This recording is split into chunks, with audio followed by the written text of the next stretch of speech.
आज बुक बैठक की दूसरी बैठक में हम लोग प्रोफेसर सदानंद शाही के साथ हैं, जिसमें संत रैदास पे उनकी किताब है मेरे राम का रंग मजीठ है, जिसमें रैदास बानी का काव्यांतरण है। उस पे कई जगह नाम रैदास, आपकी पुस्तक में भी नाम रैदास पढ़ने को मिलता है, और अगर ऑनलाइन जाके देखें विकिपीडिया पे ऐसे पेज बनाए तो रविदास नाम से बना हुआ है। तो ये आंसर क्या है? रैदास इनका मूल नाम है, और मुख्य रूप से आप देखें तो जहाँ रैदास हुए थे पूरब का जो इलाका है, यानी बनारस के थे, ये पूर्वी हिस्सा है।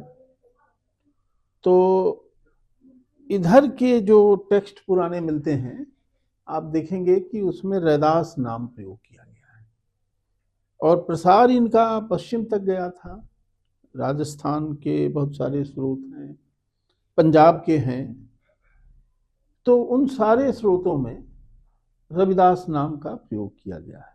लेकिन टेक्स्ट का सबसे पुराना रूप रैदास बानी में गुरु ग्रंथ साहब में मिलता है, तो गुरु ग्रंथ साहब में भी रविदास ही लिखा गया है। गुरु हो गए, कवि हो गए, तो उनको सम्मान देने के लिए एक थोड़ा संस्कृत निष्ठ आभिजात्य रूप देने के लिए रविदास नाम किया गया। इनका जो है 14वीं-15वीं शताब्दी का समय है, यानी बिल्कुल कबीर का समय। कबीर और रैदास, ये अद्भुत बात है कि इसी बनारस में दोनों शहर के दो छोर पर एक ही समय में ये दो कवि, दो संत कवि रह रहे हैं, और दोनों की वाणी लगभग मिलती जुलती और एक तरह के लोगों को संबोधित करती हुई। आपने सर कुछ कविताएं भी इसमें जिनका काव्यांतरण किया है, उसमें रैदास ने जो है कबीर का उल्लेख किया है अपने उसमें। ये कबीर ने रैदास का किया है, हाँ, और रैदास ने कबीर का किया है। दोनों ने एक दूसरे का उल्लेख भी किया है। ये है कि दोनों एक समय में थे और एक ही वैचारिकी थी। फर्क सिर्फ ये है कि कबीर के यहाँ एक ताप आपको अनुभव होगा, एक आँच, वाणी में एक ओज है, एक ऊर्जा है, एक जिसको कहते हैं, आगे चल के कहा गया कि खंडन मंडन करते हैं कबीर, एक चुनौती देने वाला भाव है। जैसे वो कहेंगे कि जो तू बाभन बाभनी जाया, आन बाट काहे नहीं आया। लेकिन रैदास जो हैं बहुत विनम्र भाषा में और बहुत सरल भाषा में, साधु भाषा में, उनकी मुद्रा कहीं एग्रेसिव नहीं है, बातें वही करते हैं, दृढ़ता वैसी ही है जैसी कबीर में दृढ़ता है। अपनी बात जो संदेश देना चाहते हैं उस संदेश में दृढ़ता वही है, लेकिन भंगिमा दोनों की अलग अलग है।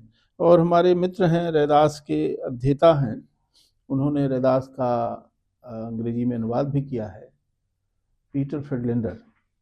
तो वो बड़ी मज़ेदार व्याख्या करते हैं। कबीर का जन्म वैसाख में हुआ था, खूब गर्मी होती है, और रैदास का माघ महीने में हुआ था, ठंड होती है। तो कहा कि इनका जो नेचर इनकी भाषा का है उसमें वो बैसाख वाला ताप है, और इनके में माघ वाली शीतलता है। जैसे संत रैदास भी क्या अपने समय में उसी तरह प्रसिद्ध थे, उनके अनुयायियों की संख्या उसी तरीके से थी, या ये संख्या बाद के वर्षों में बढ़ी है, या और कौन सा क्षेत्र था जिसमें कि इनके दर्शन का नहीं, आप बनारस के स्तर पर पूछ रहे हैं, आसपास के उत्तर भारत के तौर पे अन्य और राज्यों में? देखिए, हाँ, राज्यों की बात करें तो एक तो ये है कि वो लगभग एक ही समय दोनों, और संतों की एक खास बात है कि वो निरंतर यात्रा करते रहे, और मुझे लगता है कि ये जो यात्रा करने की जो प्रवृत्ति संतों में आई, उसका संबंध कहीं न कहीं बुद्ध की यात्राओं से है, बुद्ध की शिक्षा से है। ये मेरा अनुमान है, इस पर मैंने कोई ठोस काम नहीं किया है। लेकिन आप देखिए तो रैदास के राजस्थान तक जाने की बात, और जो एक झाला की रानी है, झाली रानी, वो रैदास की शिष्य हुई और फिर उन्होंने रैदास को आमंत्रित किया, चित्तौड़ गए रैदास।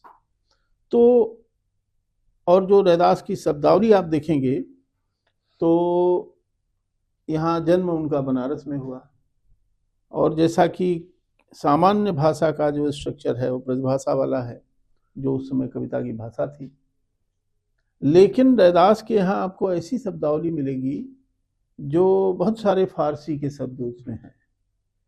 तो वो यात्रा का ही परिणाम है, और उनके गुजरात जाने की भी चर्चा मिलती है। तो पश्चिम की तरफ उनका प्रभाव पश्चिम तक था। अभी हम लोग देखते हैं कि बनारस में जो सालाना जन्म पे महोत्सव होता है, उसमें पंजाब से बहुत सारे अनुयायी उनके अभी आते हैं। तो वो प्रभाव क्या उनका समकालीन प्रभाव था या प्रभाव बाद में गया है जब गुरु ग्रंथ साहिब में? थोड़ा तो देखिए, नहीं, गुरु ग्रंथ साहब में तो जोड़ा गया, और ये 16वीं शताब्दी की बात है, 17वीं शताब्दी की बात है। ये इधर जो बहुत ज़्यादा आपको लोग आते हुए दिखाई पड़ते हैं, तो उसकी वजह तो ये है कि एक रविदासी सिखों की एक परंपरा विकसित हुई है, और सिख धर्म के भीतर ही एक खास तरह का विभाजन कहें या एक आइडेंटिटी का सवाल वहाँ भी आया। तो इन लोगों ने एक समानांतर एक धर्म बनाया, और सिख धर्म के मॉडल पर ही, जैसे गुरु ग्रंथ साहब कहते हैं, तो सिख में सबसे जो सिख धर्म में सबसे महत्वपूर्ण जो है गुरु ग्रंथ साहब। तो इन्होंने रैदास बानी का जो संकलन बनाया, उसको एक पोथी बनाई और एक सेक्ट बनाया, और इत्तेफाक से ये लोग बहुत संपन्न भी हैं और पूरी दुनिया में फैले हुए हैं। तो केवल पंजाब से नहीं आते हैं, विदेशों से भी आते हैं, वो विदेशों से भी आते हैं। हाशिए का जो समाज है और दलित समाज जो है, वो अपने को रैदास के साथ जुड़ा हुआ महसूस करता है। तो जो सर ये नई संत रैदास के ऊपर जो परंपरा विकसित हो रही है, उसके दर्शन का मूल क्या है? एक जो वर्ण व्यवस्था हमारे समाज में है, और उसकी वजह से सामाजिक संरचना में बहुत सारी दिक्कतें पैदा हुई, और वो एक तरह से गैर बराबरी का मूल स्रोत है, वर्ण व्यवस्था की जो संरचना है। रैदास उस तरह से चुनौती तो नहीं देते जिस तरह कबीर ने दी है, लेकिन रैदास बार बार अपनी जो जाति है उसको रेखांकित करते हैं, और ये कहते हैं कि भले ही मेरी जाति यह है, लेकिन जो वास्तविक धार्मिकता है वह मेरे भीतर है। जैसे उन्होंने अपनी कविताओं में अंत में हर जगह ये जोड़ा है कि रैदास चमार ये बात कह रहा है। जैसे कबीर में नहीं मिलता है कि कबीर जुलाहा ये बात कह रहा है, पर रैदास में ये बहुत सारी उनकी कविताओं में है कि रैदास चमार ये बात कह रहा है। हाँ, ये कबीर ने भी कहीं कहीं कहा है, जात जुलाहा मति का धीर। हाँ, मतलब एक दो दोहे हैं, पर ऐसा नहीं कि हर लेकिन रैदास अनिवार्यता कह रैदास खलास चमारा। या ये भी कहा है कि हम तो वाराणसी के आसपास मेरा जन्म हुआ, हम लोग ढोर ढुअंता हैं। ये सब जानते हैं कि मरे हुए पशुओं का उपयोग एक खास जाति करती है, और वो ढोर ढोने वाली जाति। लेकिन हमने जो एक वास्तविक ईश्वर के प्रति हमारा जो प्रेम है, उस प्रेम की वजह से जो मुझे ईश्वर ने अपनाया, तो सारी दुनिया मेरा सम्मान करती है। ये भी लिखा है कि ब्राह्मण आगे हमारा दंडवत करते हैं। अगर हम लोग संत रैदास को पढ़ते हैं तो अन्य जो भक्ति के संत कवि हैं उनमें और संत रैदास की जो टीचिंग्स हैं उसमें क्या अंतर है या क्या विशेषता है? देखिए, ये जो निर्गुण संतों की परंपरा है, निर्गुण संतों की परंपरा जिसके प्रवर्तक हम हिंदी में कबीर को मानते हैं, और कबीर और रैदास समकालीन ही हैं। और रैदास की कविता में जो सबसे खास बात है ये एक तरह की श्रमजीवी साधुता की वकालत करते हैं। और ये जो श्रमजीवी साधुता है, यह भी एक तरह से वर्ण व्यवस्था को चुनौती देती है, क्योंकि वर्ण व्यवस्था ने वर्ण के हिसाब से लोगों के काम निर्धारित किए, और काम ही नहीं निर्धारित किए, उस काम के हिसाब से उनका श्रेष्ठता क्रम निर्धारित हुआ।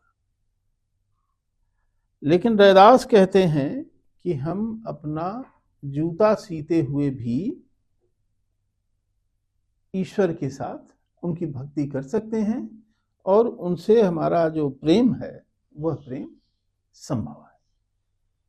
तो वो जूता सिलने का काम भी उनका निरंतर चलता रहता है।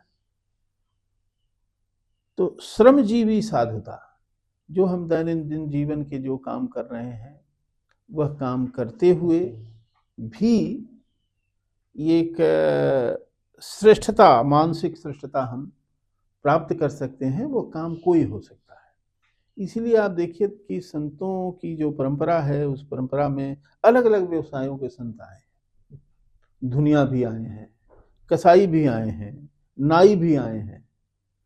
और उनकी तो दिक्कत यह है कि वो अपना पेशा अगर छोड़ दें तो आजीविका की दिक्कत आ जाएगी।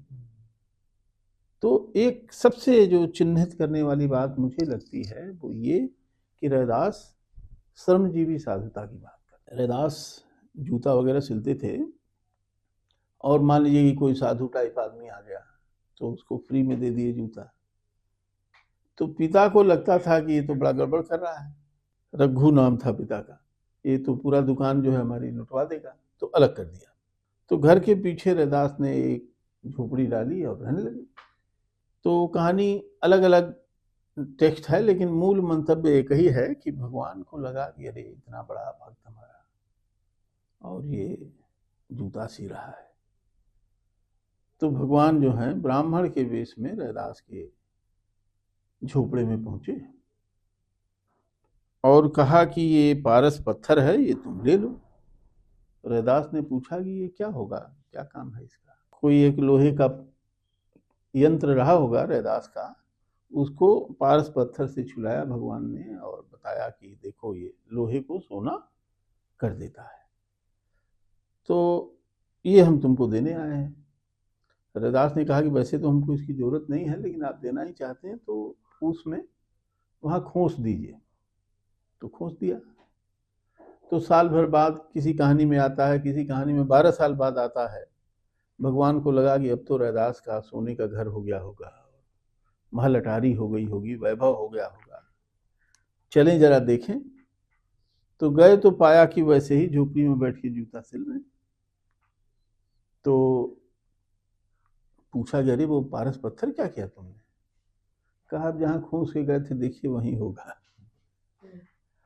और उसके बाद अपना पसीना उन्होंने ऐसे पूछा, और जिस रापी पर काम कर रहे थे उसमें लगाया, तो वो रापी लोहे से सोने में बदल गई, और उसको फिर उठा के बगल में कुआं था, कुएं में फेंक दिया। तो एक इस तरह की कहानियां ये बताती हैं कि रैदास ये कहना चाहते हैं कि मानवीय श्रम के अलावा दूसरी कोई चीज नहीं है जो लोहे को सोना बना सकती है। और चूंकि हमारी सामाजिक संरचना में और आध्यात्मिक संरचना में, या आध्यात्मिक न कहें, धार्मिक संरचना में जितना जरूरी श्रम है उसको उतना ही निकृष्ट माना गया।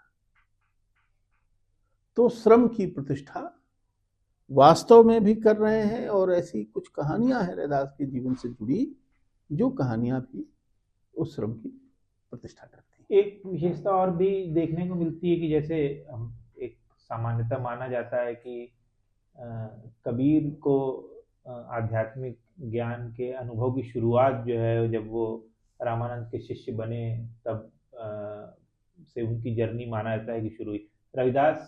संत रविदास के परिप्रेक्ष्य में इस तरह की कोई शुरुआत का जिक्र नहीं है, मतलब जो भी उनकी आध्यात्मिक जर्नी है वो खुद की खोजी हुई है। एक बात इस बात पर एक संशय पैदा करती है कि दोनों ही कवियों ने चाहे कबीर हो चाहे रैदास हो, दोनों ने ही गुरु महिमा पर बहुत लिखा है, लेकिन गुरु के रूप में रामानंद का नाम न कबीर ने लिया है न रैदास ने लिया है। और ऐसा नहीं है कि अपनी कविता में किसी का नाम नहीं ले रहे हैं, नामदेव का ले रहे हैं, एक दूसरे का ले रहे हैं, एक दूसरे का ले रहे हैं, लेकिन गुरु का ही नहीं ले रहे हैं और गुरु महिमा बखाने जा रहे हैं। तो ये बात जो है ये संशय पैदा करती है और फिर वही एप्रोप्रिएशन वाली थियरी प्रमाणित होती है कि इनको एक वर्चस्व की धारा में शामिल करने के लिए और रामानंद को गुरु घोषित किया गया। कुंभ में डुबकी लगाने जा रहे हैं और टीवी पे तमाम तरह के बाबा लोगों को दिखाया जा रहा है जो कुछ आईआईटी छोड़ के जो है वो अध्यात्म प्राप्त कर रहे हैं। ऐसे में तो फिर संत रैदास के खुद का जीवन, जो लोग आध्यात्मिक यात्रा करना चाहते हैं उनके लिए तो बहुत प्रेरणादायी है। बहुत प्रेरणादायी है। वो ये कहते हैं कि कहीं जाने की जरूरत नहीं है, मन चंगा तो कठौती में गंगा, मन न रंगाए रंगाए जोगी कपड़ा। तो ये जो कपड़ा रंगाने से, वेश बनाने से कोई सिद्ध और संत और भक्त नहीं होता। कबीर फिर कहते हैं कि मन का फेर, जो मन को है उसको बदलिए। मन बदल नहीं रहा है तो आप कहीं चले जाइए, कुछ नहीं होने वाला है। ये एक बहुत छोटा सा अंश है रैदास की कविता का। हरि जपत तेउ जना पदम कवलासपति, तास समतुल्य नहीं आन को, एक ही एक अनेक होई बिस्थरियो, आन रे आन भरपूर सो। जाके भागवत लेखिए अवर नहीं पेखिए, तास की जाति आछोप छिपा, व्यास महि लेखिए सनक महि पेखिए, नाम की नामना सपत दीपा। जाके ईद बकरीद कुल गौरे बध करहि, मानियहि शेख शहीद पीरा। जाके बाप वैसी करी पूत ऐसी सही, तिहु रे लोक प्रसिद्ध कबीरा। जाके कुटुंब के ढेर सब ढोर ढोअंत, फिरहि अजहू वाराणसी आस पासा। आचार सहित विप्र करहि दंडवती, तिन तनय रविदास दासान दासा। ये भाषा इसमें रैदास लिख रहे हैं। आज की भाषा में इसको जो किया गया है, जो हरि का नाम जपता है उसके समान न विष्णु है न ही शिव, और न तो कोई और है, तो वह एक पर अनेक रूपों में विस्तारित है। उसे ले आओ भाई, उसे ले आओ भाई, ले आओ। वही भरपूर है, वही पूर्ण है। भगवत भक्ति के सिवा कुछ था ही नहीं जिसके घर।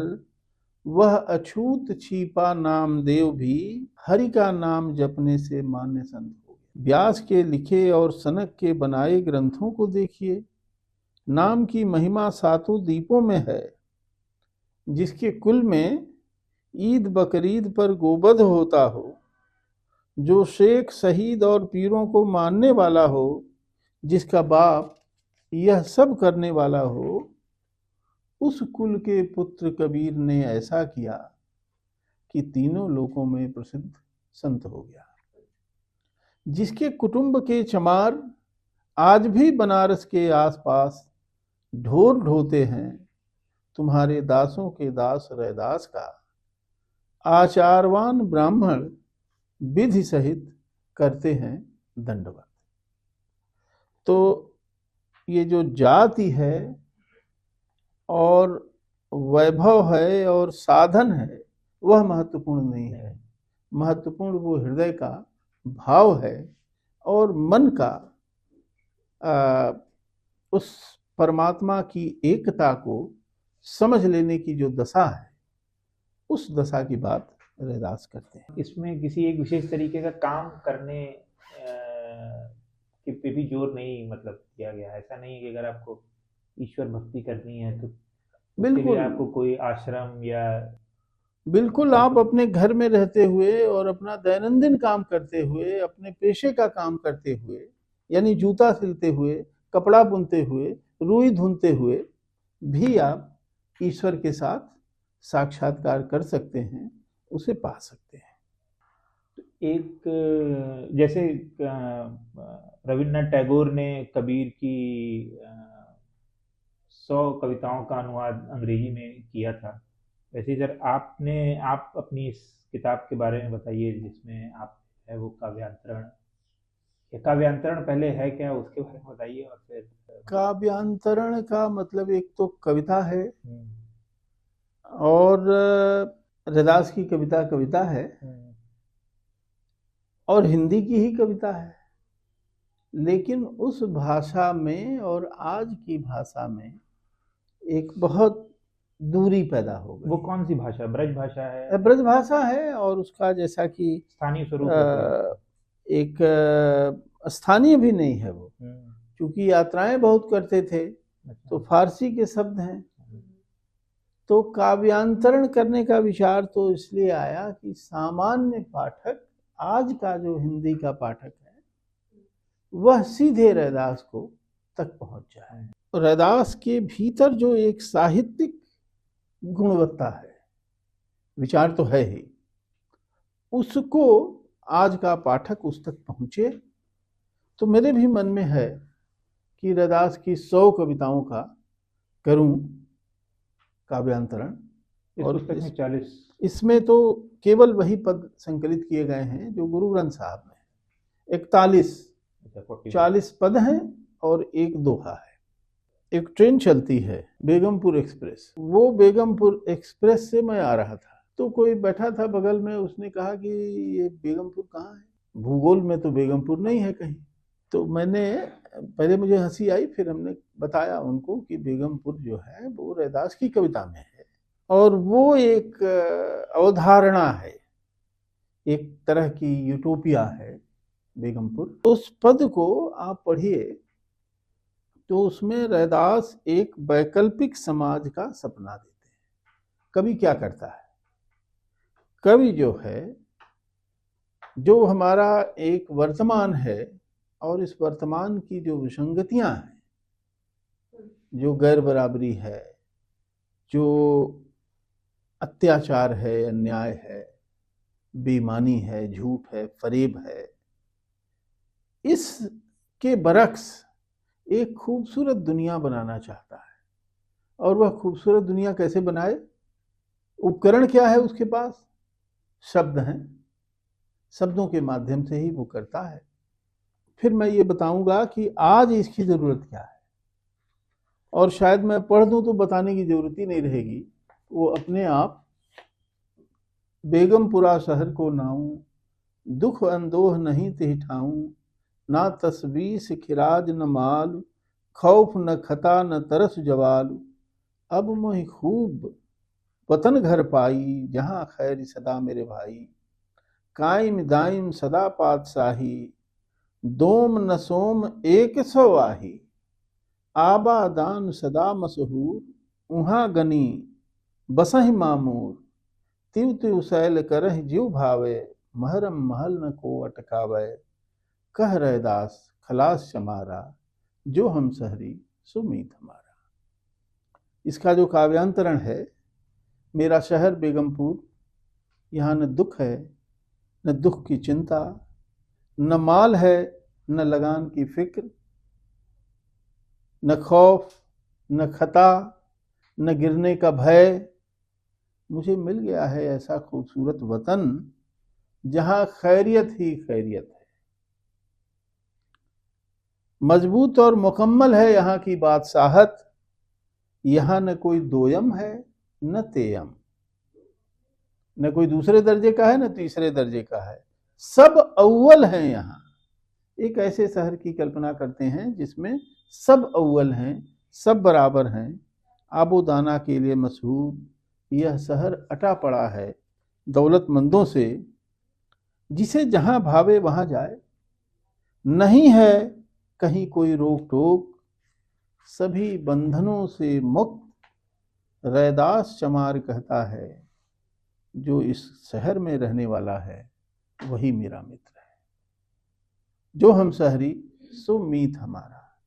तो जो इस मन स्थिति में आ गया है कि सब अव्वल हैं यहाँ, सब बराबर हैं यहाँ, कोई अव्वल नहीं है, कोई दोयम नहीं है, कोई तेयम नहीं है, और बिना कहे इशारा वर्ण व्यवस्था की ओर है कि जहाँ 4 पायदान बने हुए हैं, एक ऐसा शहर जिसमें न कोई भय है, किसी को कोई रोक नहीं है, कहीं भी जा सकता है, कहीं भी आ सकता है, लॉ एंड ऑर्डर एकदम चुस्त दुरुस्त है, सब समान हैं, सबके साथ समान न्याय संहिता है। हाँ, मतलब सवाल, अंतिम सवाल, इस सवाल का सर खत्म करेंगे कि ये तो संत रैदास ने जो बात लिखी है 14वीं सदी के भारत के बारे में, अपने आसपास के बारे में एक अल्टरनेटिव सिटी का विजन दिया था।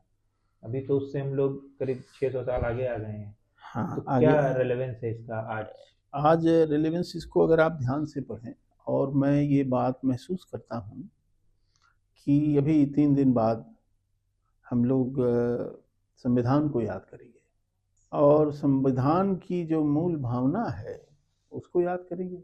लेकिन एक संविधान को लेके ये चर्चा होती है कि ये बहुत सारा ये पश्चिम के विचारों से प्रभावित है, और स्वतंत्रता, समानता, बंधुत्व, पंथनिरपेक्षता है, ये जो है कहते हैं कि ये फ्रेंच रेवोल्यूशन से आए हुए शब्द हैं।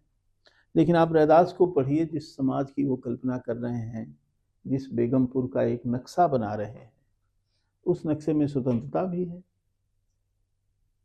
किसी को कहीं आने जाने की रोक टोक नहीं है, जहां चाहे वहां जा सकते हैं, स्वतंत्रता, सब अव्वल हैं यहां, और जो हम शहरी सो मीत हमारा, जो इस शहर में रहने वाला है सब में एक मैत्री है। एक और मजेदार बात मैं बताना चाहता हूं इस अवसर पर, बार बार जब संविधान सभा हो रही थी तो राम राज्य की बात भी आ रही थी, और रैदास के 100 साल बाद एक कवि हुए, और जन्म उनका बनारस में नहीं हुआ, लेकिन बहुत लंबा समय उन्होंने बनारस में बिताया, और राम राज्य की एक कल्पना उन्होंने दी।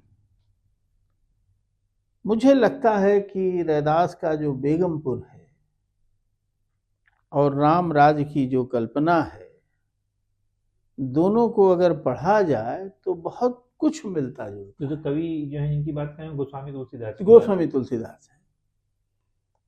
बस तुलसीदास एक ही बिंदु पर असहमत हैं कि वो वर्ण वाले सवाल को माइनस कर देते हैं,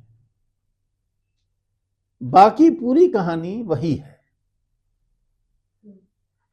वर्ण वाली बस एक लाइन लिख करके कि सब अपने अपने वर्ण के धर्म का पालन करते हैं, तो ये कह के वो वर्ण वाले चक्कर को वापस ले आ देते हैं। वरना, और हिंदी में तो बहुत राम राज्य की कल्पना पर बहस होती है, लेकिन उसका मूल बिंदु रैदास की कविता में बेगमपुर, और हमारा जो संविधान है उसको ठीक से पढ़ा नहीं गया, और ये सवाल बार बार उठाया जाता रहा है बहस में कि ये सब पश्चिम से आया है। लेकिन आप देखें तो स्वतंत्रता, समानता और बंधुत्व की जो मूल आत्मा है वो भक्ति कविता से निकली है, और रैदास उसके पहले प्रवर्तक हैं। कबीर भी अवधू बेगम देश हमारा ये कहते हैं। तो इसको आज पढ़ने की जरूरत इसलिए भी है कि अगर हम एक बढ़िया समाज बनाना चाहते हैं तो ये हमें समझना होगा कि जिस संविधान को हमारी संविधान सभा ने अंगीकृत किया है उसकी कुछ मूल भावनाएं हमारी संत परंपरा से आती है। आप चाहें तो इस बेगमपुर की धारणा के ट्रेसेज और पीछे खोज सकते हैं, गोरखनाथ के यहां भी मिलेगा। तो इसलिए भक्ति कविता को पढ़ना जरूरी है, कि जो संतों की कविता को पढ़ना जरूरी है कि एक तो बुरी तरह चाहे उसको आधुनिकता कहिए, आधुनिकता के मत्थे पर दो कोड़े लगाइए, चाहे वैश्वीकरण पर दो कोड़े लगाइए, जिस चीज को आप दोषी ठहराइए, लेकिन हकीकत ये है कि आज की दुनिया मैं और तुम में बटी हुई है। एक ऐसा अभ्यास हमको हो गया है कि बिना दूसरे के हम अपने को परिभाषित नहीं कर पा रहे हैं, हमारी परिभाषा नहीं बन पा रही है, पहचान नहीं बन पा रही है। एक दूसरा शत्रु हम खड़ा करते हैं और शत्रु के की तुलना में हम अपनी पहचान करते हैं, और इससे हो क्या रहा है? ईर्ष्या, द्वेष, वैमनस्य और मानवीय जो गुण हैं उत्कृष्ट, वो मानवीय गुण धीरे धीरे खत्म होते चले गए। एक होने भक्ति कविता, एक होने के एहसास की जगह भिन्न होने का एहसास, भिन्न होने का, भिन्नता एक जरूरत बन गई, जबकि जरूरत उस एकता की है। और संतों की कविता, कबीर की कविता, रैदास की कविता में वह स्रोत है, इसलिए आज उसको पढ़ने की किसी भी समय से ज्यादा जरूरत है।